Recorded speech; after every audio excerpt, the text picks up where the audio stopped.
ಟಿವಿ7 ಕನ್ನಡಕ್ಕೆ ಸ್ವಾಗತ. ಶಾಲೆಯ ಭೂದಾನ ಜಮೀನಿನಲ್ಲಿ ಅಕ್ರಮ ಮಣ್ಣು ಗಣಿಗಾರಿಕೆ.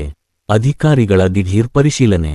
ಚಳ್ಳಕೆರೆ ತಾಲೂಕಿನ ಬೇಡರೆಡ್ಡಿಹಳ್ಳಿ ಗ್ರಾಮದ ಸರ್ಕಾರಿ ಶಾಲೆಗೆ ಸೇರಿದ ಭೂದಾನ ಜಮೀನಿನಲ್ಲಿ ಅಕ್ರಮವಾಗಿ ಮಣ್ಣು ತೆಗೆಯಲಾಗುತ್ತಿದೆ ಎಂಬ ಗ್ರಾಮಸ್ಥರ ದೂರಿನ ಹಿನ್ನೆಲೆಯಲ್ಲಿ ಕಂದಾಯ ಹಾಗೂ ಗಣಿ ಮತ್ತು ಭೂವಿಜ್ಞಾನ ಇಲಾಖೆ ಅಧಿಕಾರಿಗಳು ಸ್ಥಳಕ್ಕೆ ಭೇಟಿ ನೀಡಿ ಪರಿಶೀಲನೆ ನಡೆಸಿದರು.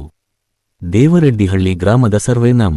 18/5 ರಲ್ಲಿ ಸೋಲಾರ್ ಕಂಪನಿಯವರು ಅಕ್ರಮವಾಗಿ ಮಣ್ಣು ತೆಗೆದು ಸಾಗಾಟ ನಡೆಸುತ್ತಿದ್ದಾರೆ ಎಂಬ ಆರೋಪದ ಮೇರೆಗೆ ತಹಶೀಲ್ದಾರ್ ರೆಹಾನ್ ಪಾಷಾ, ಗಣಿ ಮತ್ತು ಭೂವಿಜ್ಞಾನ ಇಲಾಖೆಯ ಅಧಿಕಾರಿ ನಯಾಜ್ ಅಹಮದ್ ಹಾಗೂ ತಾಲೂಕು ಕಂದಾಯ ನಿರೀಕ್ಷಕ ಲಿಂಗೇಗೌಡ ನೇತೃತ್ವದ ತಂಡ ಸ್ಥಳ ಪರಿಶೀಲನೆ ನಡೆಸಿತು.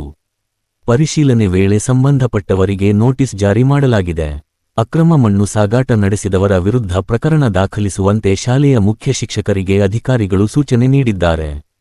ಅಕ್ರಮವಾಗಿ ತೆಗೆದಿರುವ ಮಣ್ಣಿನ ಪ್ರಮಾಣವನ್ನು ಲೆಕ್ಕ ಹಾಕಿದ ಬಳಿಕ ದಂಡದ ಮೊತ್ತವನ್ನು ನಿಗದಿಪಡಿಸಲಾಗುವುದು. ತಪ್ಪಿತಸ್ಥರ ವಿರುದ್ಧ ಕಾನೂನು ಕ್ರಮ ಜರುಗಿಸಿ ಪ್ರಕರಣ ದಾಖಲಿಸಲಾಗುವುದು ಎಂದು ಅಧಿಕಾರಿಗಳು ತಿಳಿಸಿದ್ದಾರೆ. ಮೌನೇಶ ಆಚಾರ್, ಟಿವಿ7 ಕನ್ನಡ, ಚಳ್ಳಕೆರೆ.